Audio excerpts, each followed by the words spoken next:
Séance d'autocongratulation. Donald Trump n'a pas caché sa fierté cette nuit. Devant une foule de partisans réunis à Warren, dans le Michigan, le président américain s'est félicité de ses 100 premiers jours à la Maison-Blanche. Les 100 premiers jours les plus réussis de toute l'histoire des États-Unis. Voilà ce que dit le président américain, qui assure avoir déjà mis fin à l'inflation et qui promet d'offrir à ses concitoyens la meilleure économie de l'histoire du monde. Bonjour Baptiste Morin. Bonjour Fanny, bonjour à tous. Chef du service économie d'Europe 1. Alors, il y a ce que dit Trump, le discours triomphaliste qu'ont vigoureusement applaudi ses partisans cette nuit.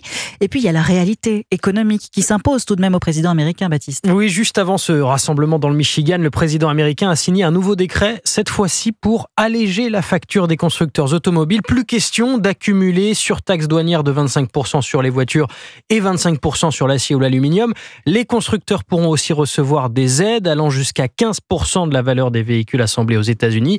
Bref, comme à son habitude, depuis 100 jours maintenant, après avoir frappé très fort, Donald Trump se montre plus clément et ajuste le tir. Bon, les Américains, est-ce qu'ils ressentent les conséquences de la politique de Donald Trump, Baptiste ? Non, à ce stade, l'économie américaine se porte plutôt bien. En mars, les créations d'emplois ont même été plus importantes que ce qui était attendu. L'inflation a aussi plus ralenti que prévu, c'est ce que dit Donald Trump cette nuit dans son discours. Le chiffre de la croissance américaine qui est attendu aujourd'hui devrait être assez compliqué à interpréter parce que vous avez beaucoup d'entreprises américaines qui ont fait des stocks. Elles ont beaucoup acheté à l'étranger en prévision. Elles ont anticipé, exactement, des prochains droits de douane. Ça devrait mécaniquement creuser l'activité américaine. Bon, et chez nous, en France, les chiffres de la croissance ont été publiés il y a une demi-heure, plus 0,1% au premier trimestre 2025, autant dire quasi nul. Ça aussi, c'est la faute de Donald Trump ? Il semble pas qu'il y ait de lien. La France a souffert au premier trimestre de son commerce extérieur. Nos exportations ont fortement baissé. C'est principalement l'effet des secteurs de la chimie et de l'automobile. Est-ce qu'il faut y voir un lien avec l'instauration de droits de douane américains